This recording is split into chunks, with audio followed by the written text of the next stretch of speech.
Hi, everyone. Nearly 2 in 3 students in Fort Worth ISD cannot read on grade level. A nearly $1 billion budget. Today we are discussing Fort Worth ISD, how Fort Worth ISD is realigning its budget with the district's top priority, literacy. My name is Jacob Sanchez, and I'm the Senior Education Reporter for the Fort Worth Report. I'm sitting inside the District Service Center with Fort Worth ISD Superintendent Karen Molinar. Thank you for joining us for our inaugural Newsmaker Q&A. Thanks for having me. Yeah, thank you. Before we officially get started, I want to thank our sponsor, the Sid W. Richardson Foundation, for making this event possible. I also want to remind everyone the Fort Worth Report will host 2 nights of candidate forums, April 16th and 17th. You can find more information on our upcoming events on our website. You can also ask questions in the live chat, and education reporter Matthew Sgroi, who's behind the camera, will be compiling questions from there to ask at the end. And I have to plug this in. Be sure to subscribe to the Stir Report, our education news you can use newsletter that's aimed for parents. So let's get started. Okay. I think we really should start kind of at a high level view. Why is the district infusing literacy into the budget? Well, our data, it shows that we are in a literacy crisis, and our students, also we have a math issue. Our data shows that as well. But our students first need to learn to read. But it isn't about our students when they're here with us. It's about our job is to prepare them for college, career, military readiness. But then more importantly, how they're being a productive citizen and how they're contributing to our city. So it's our job to make sure they can read. And so with that, you have to reallocate the funds to make sure it's happening for our students. And I hear our public comments a lot, and I agree with them. And as a teacher, I could say it myself as a student who struggled in the area of reading, they do become frustrated. And that is when you also see behaviors, lack of engagement, not a love for school, which can continue on throughout their middle school career, their high school career, and then they don't want to go to college because it's always been a struggle for them. So there's more, as well as like a mental health and well-being, a wraparound of the whole child that we have to think about as well, of how they're dealing with their struggles in literacy.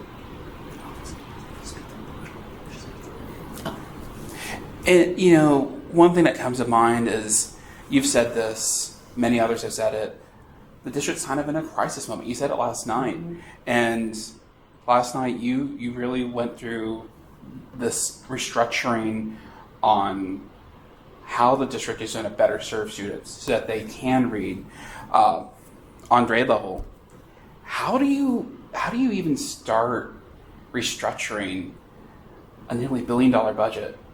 I mean, just already it's $23 million that you've restructured. Yes. That's a lot of money. Yeah, but how do you? Yeah. It's like a drop in the bucket, really, right?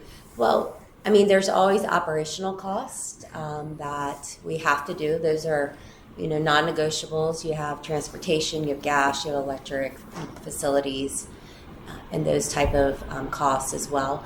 But then when we look at what have we done in the past that we're not seeing results. And last night I was really trying to show this is not about what our campus instructional coaches or our coordinators have not done. They have done everything that has been put forward in front of them. But what can we do differently? And we only have so much revenue. And a lot of it is payroll. Like 85% of our budget is payroll.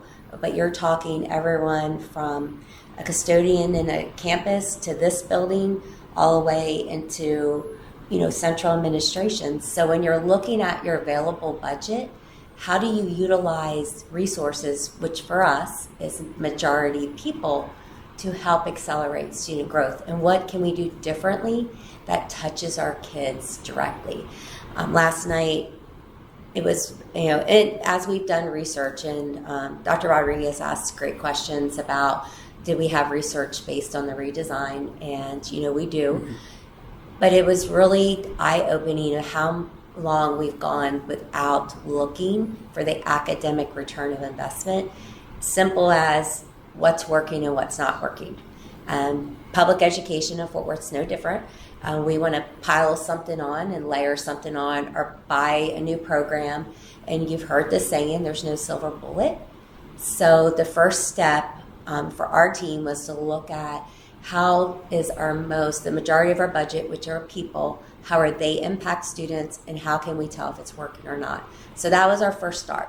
And that was the first phase you saw last night, was the redesign of our staffing and how do they work directly with the students. Could you try to speak up a little more? We just use presenting voices. Sure. Yeah. Thanks. It would be good to talk about for everyone watching, what are these new positions, the demonstration teachers, and explain how they will ultimately impact students and reading and math scores.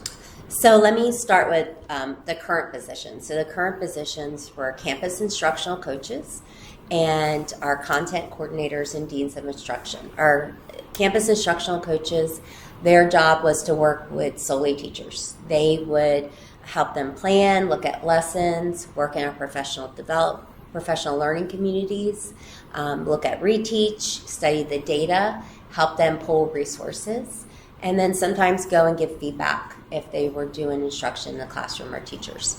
And then our content coordinators, they would go around and kind of supervise the coaches and then also offer support in professional learning communities. And then our deans of instruction were a new position last year where they helped with professional learning communities as well as instruction on the campus. All three of those roles were very important and are very important. However, none of them touch students on a daily basis. So when we decided to put in place in November small group interventions with our current campus coaches, in just a 5-week period over 2 or 3 days a week at a 30-minute chunk, we saw acceleration for our students. We already saw that, and it wasn't consistent. It takes time to put that consistency in place, and they're doing a great job now doing it, especially the push into the second semester. So looking at that and then looking at some of the articles and the research we were looking at, we're like, how can we do a hybrid position that allows impact with students on a daily basis that we can track? And we showed that in the data in February, how our students who received those interventions, how their middle of the year MAP scores grew on growth. So when we looked at that, we're like, how can we make our current revenue funding from the state work in our favor to work with kids, but then still have the ability to also impact the capacity of our teachers. So the demonstration teacher is taking the role, and you will have students assigned to you that you're responsible for in a literacy block for elementary, that they will teach that 120-minute literacy block consistently every day with the group of students that are rostered to them. We'll be able to track the data, track the academic acceleration of those students as well. But then the second layer in that is that we're asking, some of our best teachers who became coaches to now put in practice and model the curriculum and the instructional delivery. And so that's also a checks and balance for us. What's working in our curriculum, what's going to be working in our restructured instructional planning calendar to see what's working and what's not working.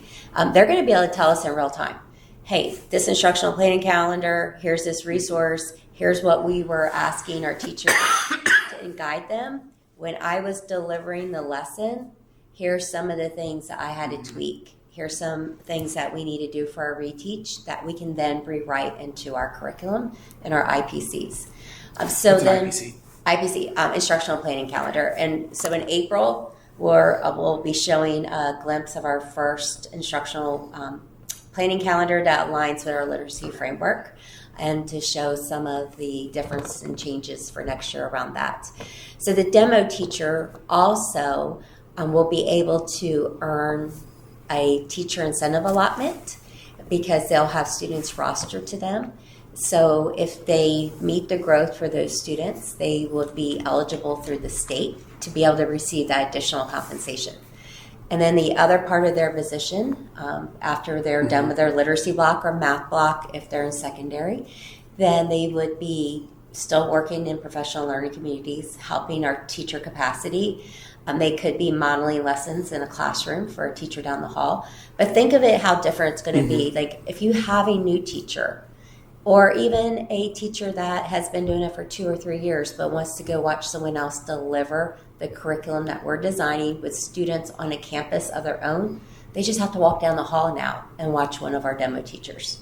Instead of making arrangements, maybe taking them to a different campus to go see, we're putting in place teacher capacity with someone who's impacting students on a daily basis. So in addition to being able to earn the TIA, Teacher Incentive Allotment, they'll go back on a teacher contract, teacher hours, which they will also be able to earn compensation for after-school tutoring, Saturday tutoring, interventions, as well as we have lots of programs in our district, summer school programming, Fort Worth after-school programming. So it gives also our employees a chance to be able to earn additional compensation. We don't know what's going to happen in the legislative session, but we are planning for what we know we have for revenue right now. Anything additional that comes out will be funding that we can still redirect to our classrooms and also to our employees for compensation. But I wanted to do something in a design to put in place that our support staff who work very hard every day can also benefit from some of the compensation that is out there that the state does provide to be able to receive that. But then more importantly, the priority and the focus is on students and being able to help our students. And there's a climate and culture piece to it as well. It's really showing everyone on a campus, support staff that has historically over the years been centrally located and directed are now on those campuses, working with students and showing that they can drive acceleration as well. So that should help, I'm hoping, build that campus culture and climate on the campuses where they see, as a district, we are all in this together.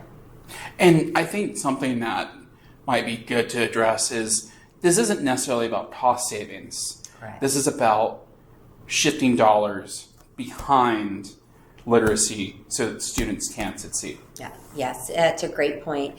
It's a reallocation. It really is reallocation of resources to literacy. When you look at cost savings, we don't have any new revenue and haven't had any new revenue.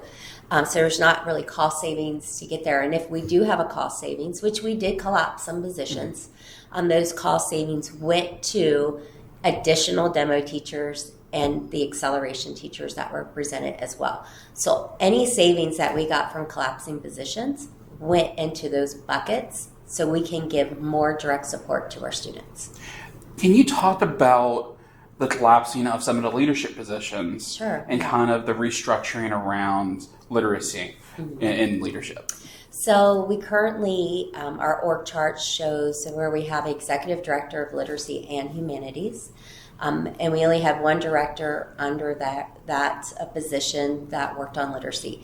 Our district, our size, and when needing to really have a focus on literacy because of our data, we took that position and some other positions so we could create a executive director of just literacy, pre-K or K through 12, that is over the whole spectrum, which also they'll have now MTSS as well as dyslexia. What's MTSS? MTSS is a multi-tier support system that is required by the state. So when a student is not on grade level, we document their interventions that we are doing. We look at different strategies, how to help that student. It could be academic, it could be behavioral as well, it could be both. So those are that's the platform that we use and the system we use to make sure that we're tracking those interventions for that student. So we're putting that under our literacy umbrella as well to show that focus, as well as dyslexia, that we move from special education over to literacy. Because when you look at dyslexia, it starts with a literacy issue. And we want to put it under that umbrella so our students have the same focus as we're putting on as a district around literacy and dyslexia. Going back to teachers, we had a reader submit a question, and they asked, what role will development and implementation of a robust, validated teacher and principal evaluation system and merit-based compensation system have on this effort? So the teacher one's already in place with teacher incentive allotment. So we have that definitely in place, and that's through the state. We are well into our, I want to say cohort G or H into it. So we have phased in grade levels and content areas. So our vision is that we have multiple teachers in different grade levels, different content areas, different levels that would be able to earn the additional compensation for growing their students. That's what's important. There's also the evaluation piece that's tied to it, which is called T-Tests, which is adopted by the state, that we as a district also utilize T-Tests. So the requirement for these new positions would be their T-Tests evaluated so they can still be eligible for that compensation. We are redesigning our principal evaluation system as well to be around student achievement and student growth. And we will, we're hoping to pilot that in 25-26 with a group of principals in addition to that, to really put the urgency on our leadership, campus leaders as well. They have it, but when you can accelerate the growth of your students as a leader, and when we want you to go to some of our most struggling schools, putting that performance pay in principal evaluations will also help. Right now, our principals use what we call T-PES, which is also by the state, similar to T-Test for teachers, but it's for principals under the principal standards that are adopted by the state. But that will look a little different when you add in that performance measurement that we are designing and hoping to pilot for 25-26. I'm going to throw in a curveball, but I know it's connected to everything. Mm-hmm.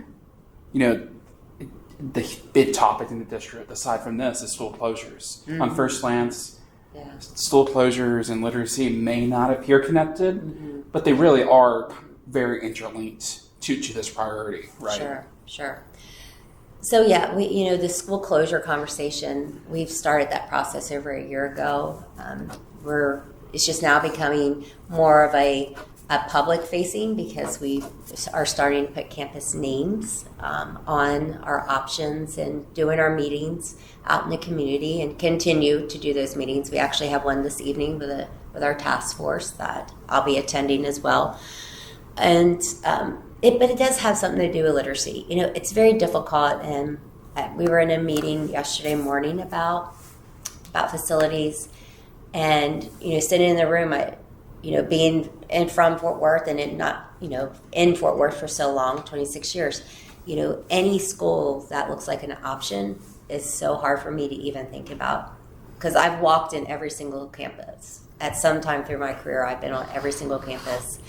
And I love this district. Been here since we were in 86,000, student district. So those are really hard conversations. But when we're looking at the impact where a demo teacher could impact a campus, more acceleration teachers, we have to look at, how can we increase those resources? And right now, our enrollment has decreased quite a bit. We're down in the 70s for student enrollment, and we're decreasing every year. So when we look at wanting to do different things and reallocate funds to literacy and look at strategies, we have to look at where can we find that funding. And right now, our facilities, it costs, and it's just not about cost. It's hard to balance. You have to put that in there. There's the conditions of our facilities.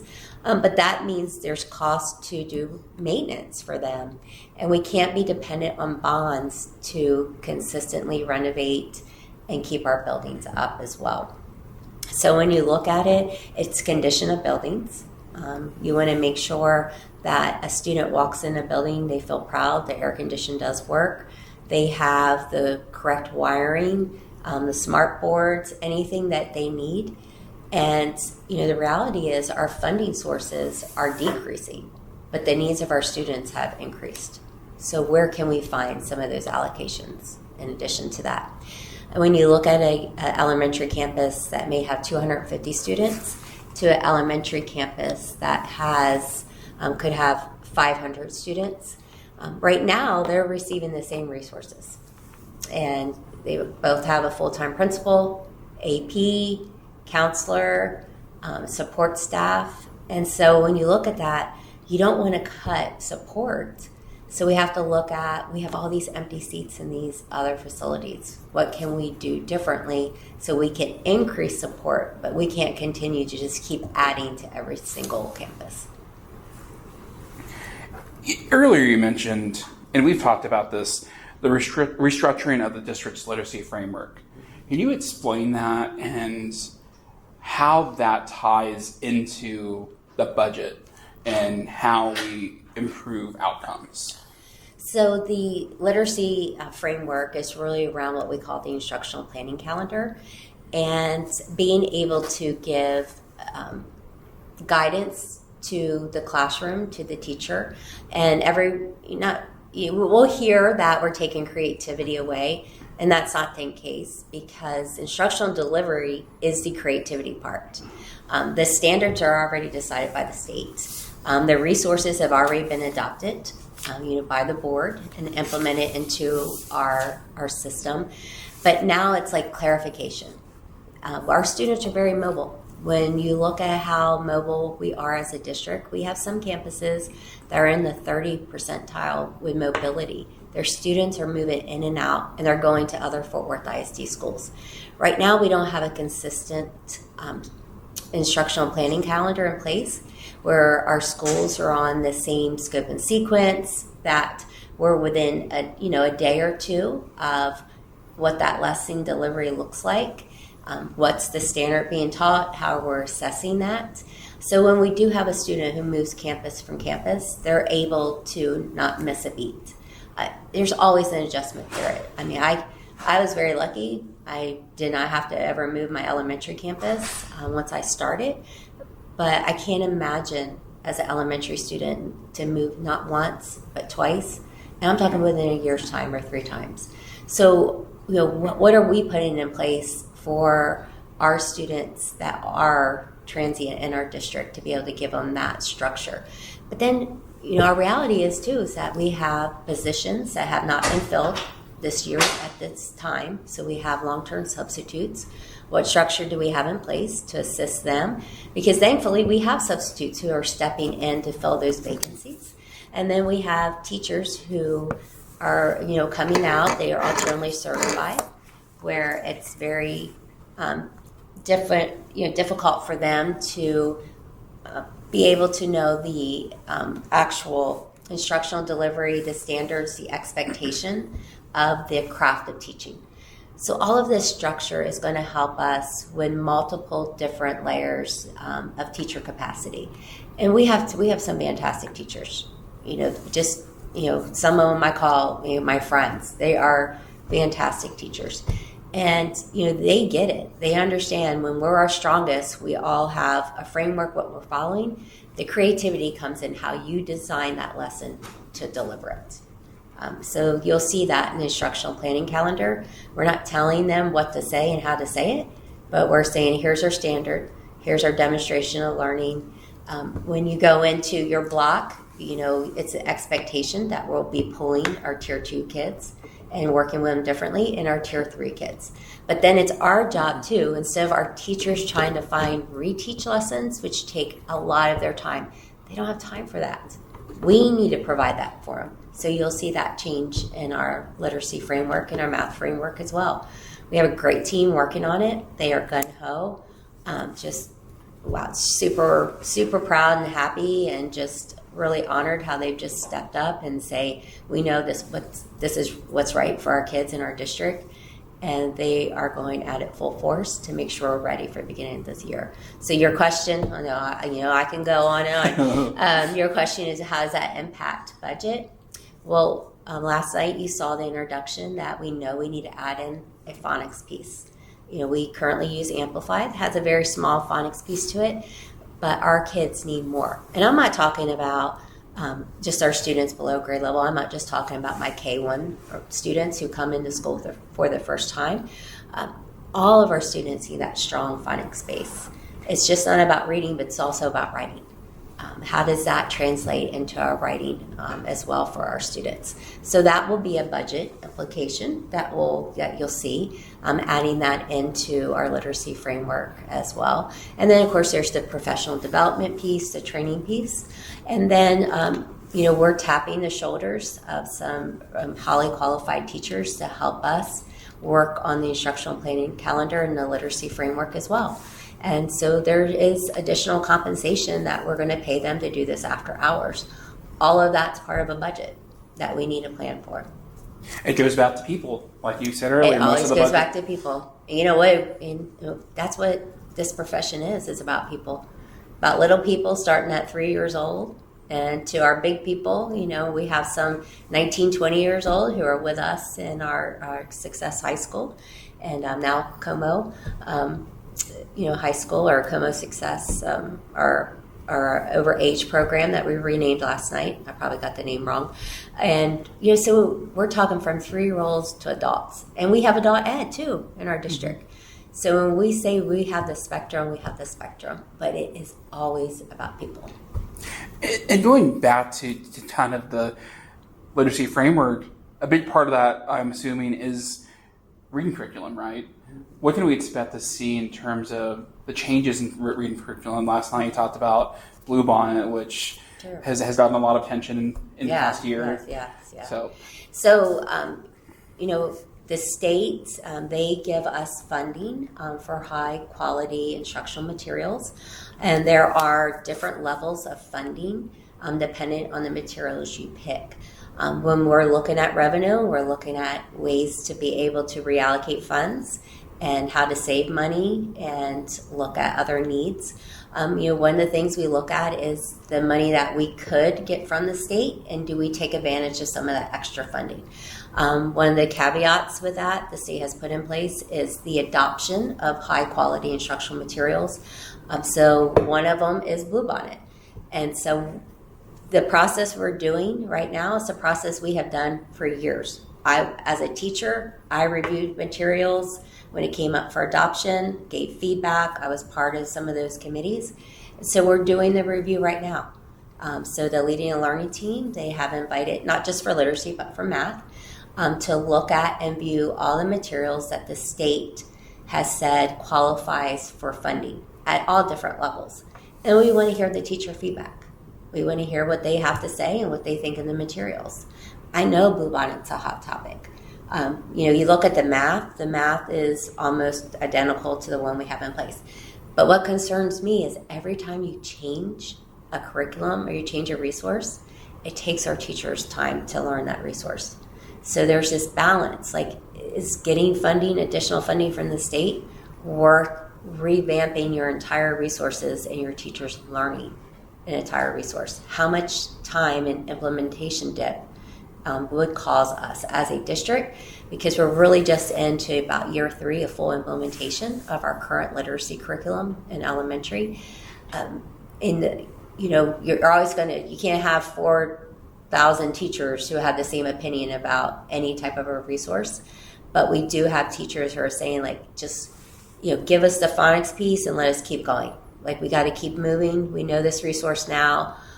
We do have some things in our curriculum in place around that resource, but I have to give our teachers the option to look at them and view them and give us feedback to see what they think. If there's something better out there that they feel, they're in the classrooms, they're with our students, then I want to hear what they have to say. When should we expect that to come to the board? To be able to do any implementation, it would be in April or May that we would bring a recommendation to the board. But that's not going to come without us sharing the feedback from our teachers and from our administrators as well, our principals. We have very strong instructional leaders on our campuses, and we're building them to be even stronger instructional leaders, all the way from APs to our principals. So they need to give us feedback as well, because this is their daily work. This isn't my daily work. This is their daily work. So they have to monitor it. they have to hold themselves accountable for what's happening with our students and the growth that we're expecting. So they need to make sure that the curriculum that they are reviewing and they're giving us feedback on, they feel can move the needle. Let's go a little deeper into the budget, and I'm kind of curious about what does this new literacy focused budget look like when we go to each level of school, so elementary, middle, and high school, and particularly, let's start with elementary. What support will the budget show for K to second grade literacy efforts, and not solely third and higher up? Yeah. Because we know that's a lot of focus, right? Yeah, Which means definitely. it's tested. Definitely a lot of focus. And I would say our budget is definitely not over yet. Next week we call them our budget hearings, and how we're tying all of our budget together. And then we look at our revenue sources. Everything is around our strategic plan, which of course is a focus on literacy and math. And when we look at what do we need to accelerate and what have the campuses requested through their CIPs, what have our What's a CIP? campus improvement plan. Sorry, we have so many acronyms in the field wanna of make sure the education. I audience know. knows. Yeah, campus improvement plans, which drives their campus budgets as well as we do as a district. Ours is a district improvement plan when we do our needs assessment, looking at our data. So when you look at that pre-K through 2 space, we're looking at curriculum, of course. Pre-K is way different. They have a different assessment. They utilize a different curriculum. And so we have an executive director who is over that, and then they have coordinators under that division as well. But then when you go in that K2 space, some examples you saw last night are going to be those intervention teachers, as well as that phonics-based program that will be solely pushed into that K through 2. So those are the ones we have right now. But then, as I say, we do our budget hearings next week. But those are ones that we already have the RFPs out, which those are a response for a product that we put out. So we cannot purchase any type of program unless we it's like kind of a call out, and then our vendors respond to that call and we review those with a team of people. So then when you look into that 3 to 5 space, you saw we're pushing those demo teachers in as well for that. And then also that's when you look at our MAP testing, and that goes in all the way to kinder. Currently we have in place Lexia that we have for an additional supplement. So when you look at budget, you're looking at all of those supplemental resources. You're looking at usage reports. Are our campuses really using them consistently? And then do we tie it back to academic growth and have those resources been able to show that they're growing our students? Or is it just taking time away from our small group tier 2, tier 3 instruction, that resource is not working for our kids? So those are all the things right now we're looking at in our budget, how to impact. When you go into middle school, you saw last night we talked about block scheduling, which has already gotten mixed reviews. I know I've gotten some emails like, way to go, our kids need more literacy time. I've had some middle school teachers say 45 minutes is not enough time. Because our students are coming to our middle school teachers behind grade level, and we're asking them to do the impossible. You have, 5 classes, because they have their PLC, they have their planning period. So you can have 5 classes of a reading class where your students are coming in below grade level, and I'm giving you 45 minutes to make a difference. That's impossible, and our scores are showing it. So it's doing something different.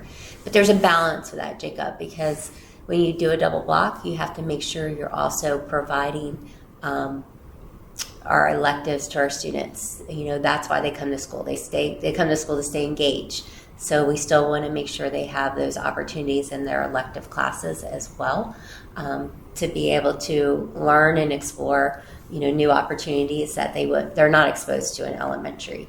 So that's a big budget when we're looking at the middle school. We have not finished the staffing on that. They have to sit down and we have to look at campus by campus. It's going to be different. We have to look at course offerings.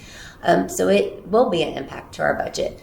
But we cannot not do it because we're not going to change our scores by just continuously saying you have 45 minutes to work miracles. In middle school, being a middle school teacher is a blessing anyway, but then to ask them to do that. And then, there's some teachers who are not going to like the block scheduling, so we're going to have to give them support and give them that literacy framework and math framework and help them with the resources and planning it out and say, like, you're not on your own. I'm not telling you to double block and you have to be the one responsible for planning everything. Our support team is going to be doing that for you. And so you spend more time on the delivery of the instruction versus the planning of the instruction. And then on the high school level, Yes, let's speak up when we get a chance. He wants us to yell. Usually I'm loud and I know. For high school, so that is our second phase. We're really starting to dig into our EOCs and our Algebra 1. High school's always very different. And, over the years I've watched, observed, and learned to really make sure we have a lot more high school English 1, English 2 teachers at the table in algebra, our math courses, as well as science, to really help us. How do we redesign that? High school is just a different, it's whole, you have some kids who are coming in with credits from middle school, some students who don't have enough credits to be on grade level, first time freshmen. Sometimes, they're behind going into their sophomore year. They have to have their EOCs to be able to graduate. And if they don't, it's our job to give them classes to go back and make sure they learn that material at the same time as learning their next EOC to be able to pass that test and graduate. So that redesign is our second phase of our priority.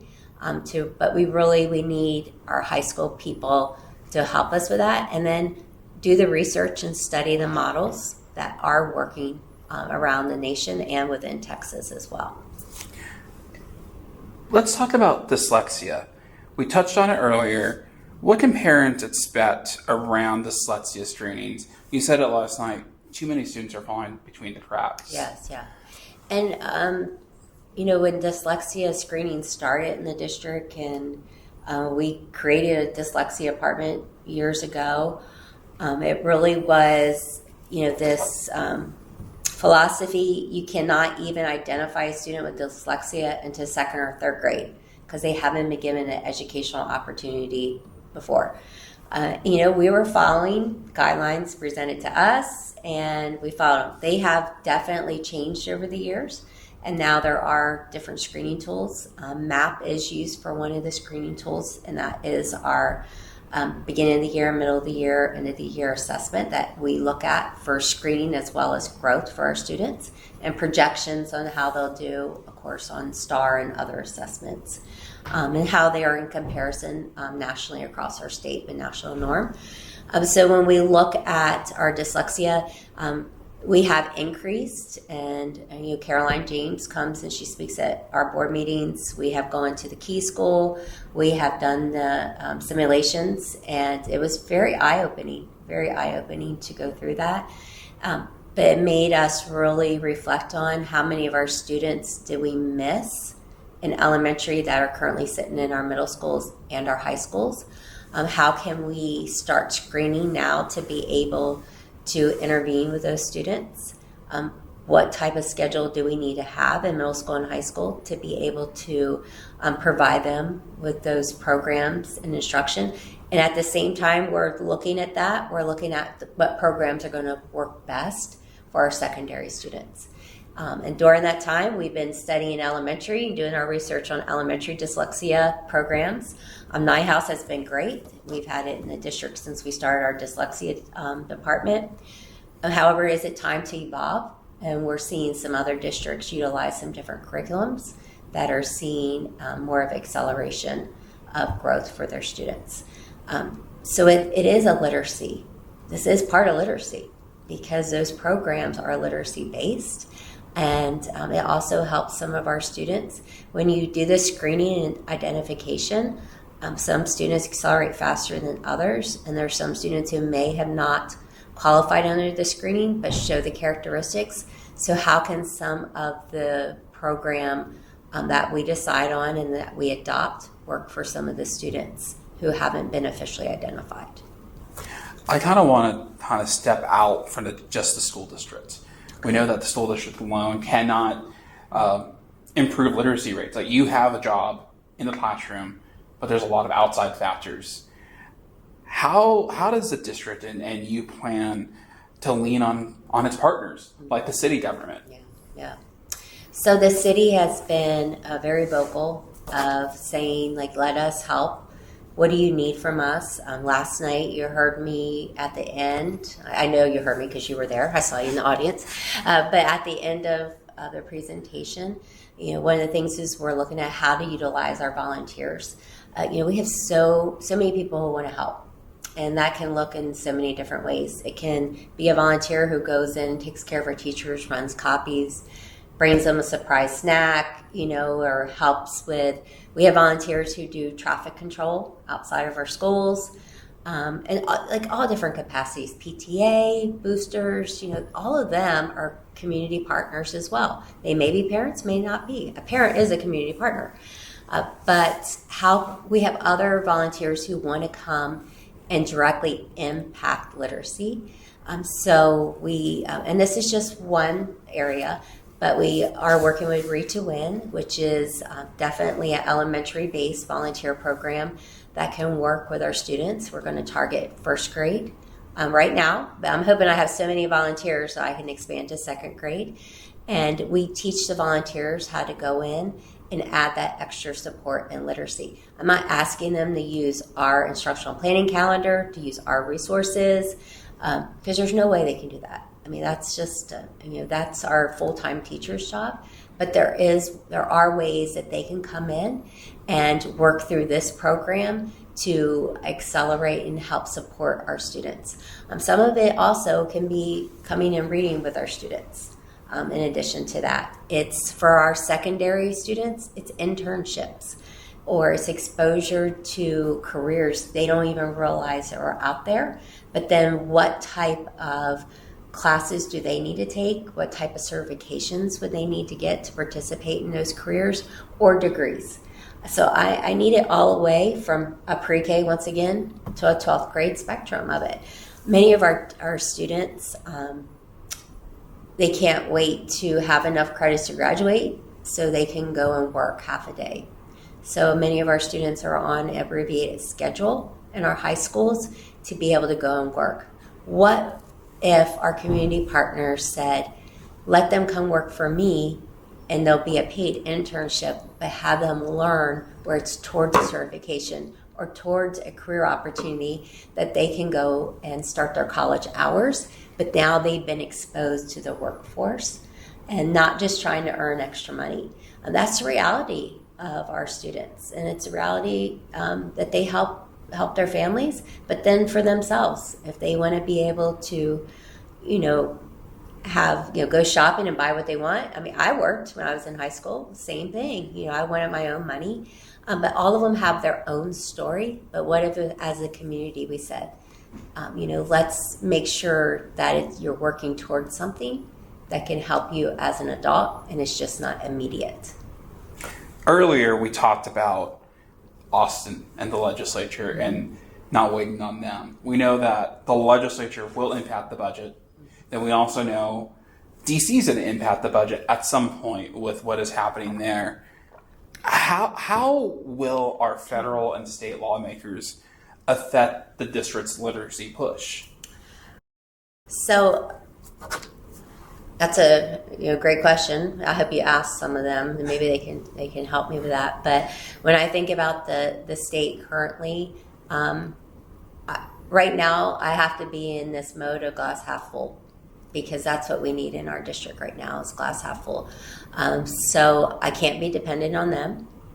We do have revenue. We do have state funding that we know we're going to continue to receive.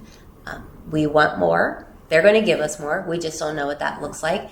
And honestly, we don't know what restrictions come with that funding. Sometimes only Certain groups can receive additional compensation. Like I explained last night, it could just be our teachers only can receive that. That's why we're switching these roles, so they'll be coded as teachers, so they can receive anything coming out of legislative session. A great thing that we talked about was when we look at our instructional materials. The state is like, I'll give you funding, here's levels, but you have to pick this material. These qualify, but your funding sources are different. So those are tough decisions we have to make as a district as well. Because there is money you can technically, what we say, leave on the table, because we don't believe that's what's right for our district or our community or our students. Or for our teachers and who are instructing as well. So I don't know what that's going to look like for literacy. That's why we have to use what we have currently to reallocate ourselves for. But then anything additional, we have to make sure it goes back to our classrooms, and that could be in the form in our campuses, teacher compensation, additional staff members, whatever that can look like that will directly impact our students. When you talk about the federal, that is very scary for us. I cannot imagine that they would do anything to our special education funding. You would hope not. We need more, not less for that.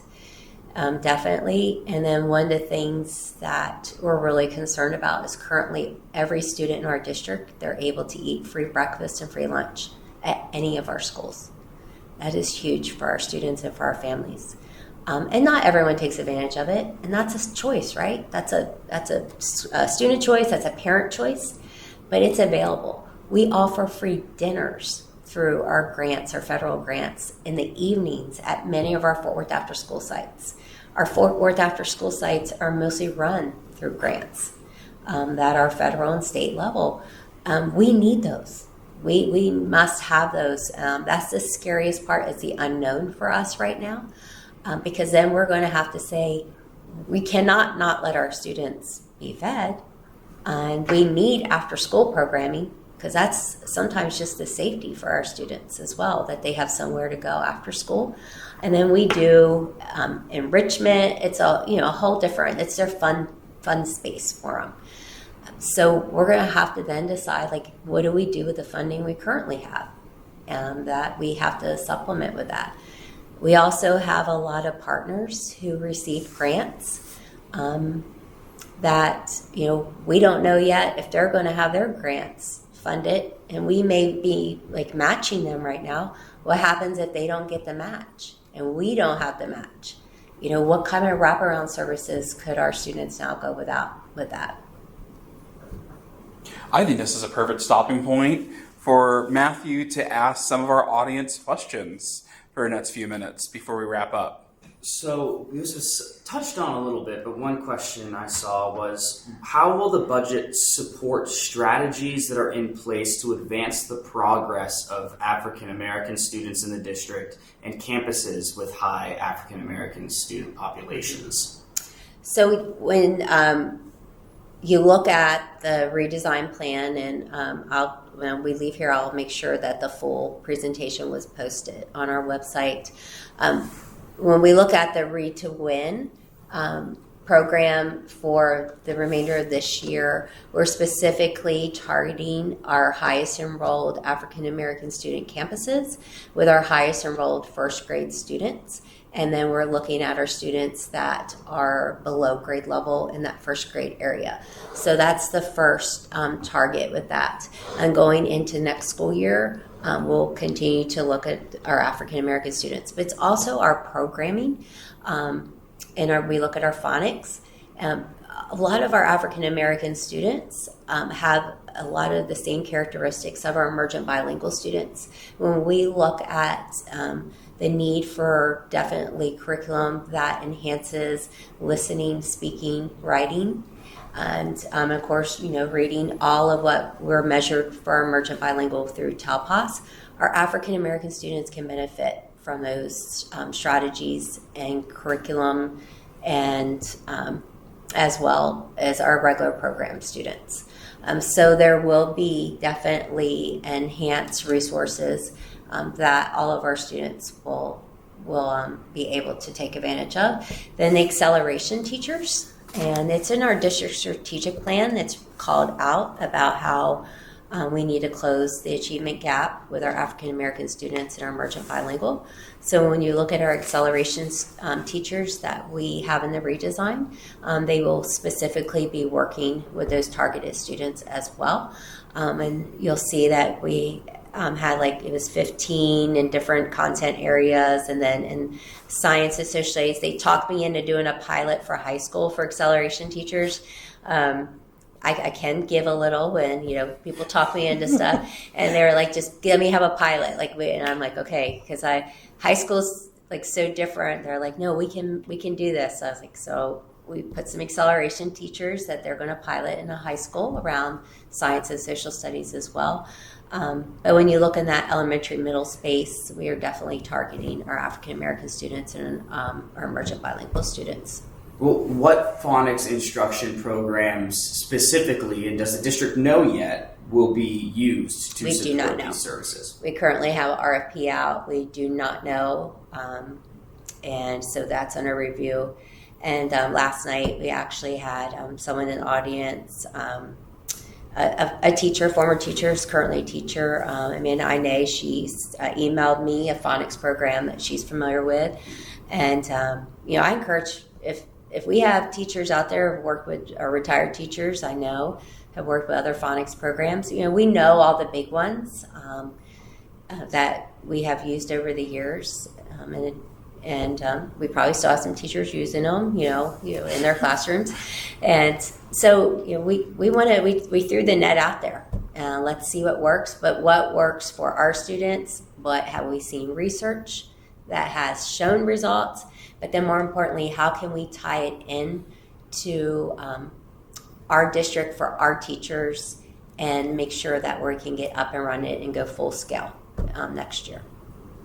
Awesome. Some parents are wondering, how will the district focus on building capacity for identifying and getting help sooner for kids with disabilities? We talked about some of the support systems for them, but what about the identifying where these students are, and how will the district do that and build the capacity with staff and et cetera?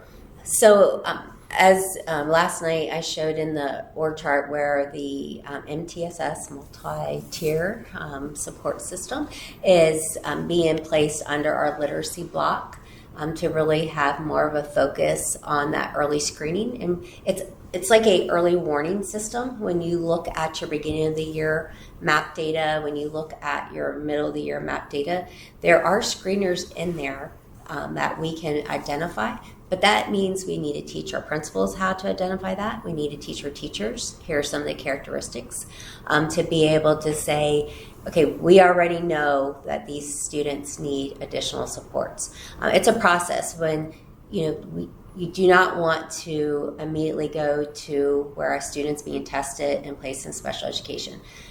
We have definitely strategies we need to put in place first and document that we're being consistent with those strategies. The dyslexia screening and characteristics also can help a student before they're identified, because those are great strategies. In addition, they're great teaching strategies, honestly. And so we'll look at those. The reading academies that are required by the state of Texas has some of that built in as well. But our problem as a district is we never took the reading academies and what was taught and mandated in those and then showed how does that work with our current curriculum, our current instructional practices, to be able to look at that child as a whole, because there are strategies that are in those academies that show some of that early screening. But then the second part is that partnership with our parents, is having more parent-teacher conferences, looking at our students who we identify as Tier 2 or Tier 3 who are not on grade level, or that we're worried are not going to be on grade level at the end of that school year, and be able to look at that data together and speak with them and talk to them and say, hey, try this at home. We're doing this here. And then after a period of time, we need to accelerate. But that's a parent and teacher relationship that is very important, that we have to build. And that means like parents, we want to hear what's going on at home is in addition to that, and how can we work together with it. But a parent always has a right to come in and ask the principal and ask the teacher, they're struggling. What are you doing here at school? What are some options that I have as next? Parents have that right. We have time for one more reader question before we wrap up. Let's end on what can the community do to help this process? Can nonprofits come to the district and help? How can the district partner with nonprofits? But also, how can parents be made aware of the budget process? And what can they do throughout it to help the district or let the district know where their concerns lie? What can parents do? That was like 3 questions yes, in one. There were 3 questions. We're going to go with that. So definitely our community members, our nonprofit, and our funders, they're definitely interested. I've spent some time with them going and sharing our strategic plan, showing some of our new school models, going and looking at different school models and other districts, doing the research. I've definitely feel we have some who are interested and being partners with us to try something different and pilot it in 1 or 2 schools. So I feel like they're on board with us. I think the more we see trying different strategies for different schools, for different needs, we'll have people who want to engage more. When we talk about our parents, how can they be part of the process? When I ask you for feedback, I'm serious about the feedback.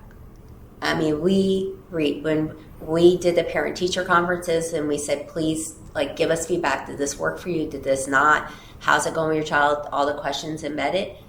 I read every single comment that was that anyone, and our teachers gave feedback on the conferences. I heard what they had to say about it too. When we say we're listening, we want to hear from our parents. We want to. In addition to that, we have our dashboard that we brought last month that we are creating, and that will be very transparent with student data. Our parents will be able to drill down to their individual students and be able to look at it, but they'll also be able to see as a campus how their campus is doing.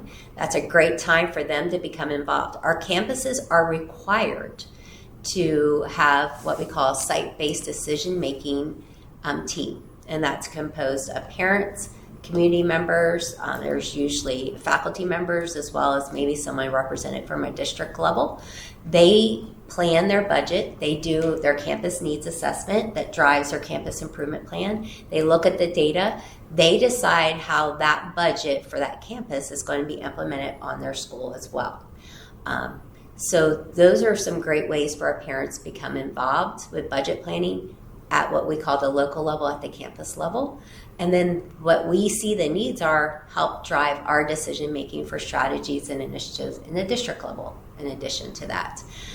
Public comment, I sit and I take notes. I have my own coding system that I do. I have followed up with parents on the side or public comment people and asked probing questions, can you tell me more about that? Or say I think you're under the wrong impression about this. Can we help clarify it? So public comment, they can email. We have a lot of our public send in statements. We read all of those. But I think that's going to evolve more next year for budget planning. It's like someone's in my office listening. But we are going to be doing a bigger community out push for budget planning of getting feedback from our community, our parents especially, and our teachers before we start the budget planning process. That will always go back to our strategic plan. Where do we see not enough funds put into this priority? 1, 2, 3, 4. Where do we see I don't think this is working, at our school or at a district level? And of course, looking at data. So you'll see that in the 26-27 budget planning, which will really start in the fall of 25. And to wrap up, I like to end these types of things with a look forward. What else should parents expect around literacy and the budget? So in April, you're going to see a glimpse of our literacy framework as well as our math, because I think it's very important.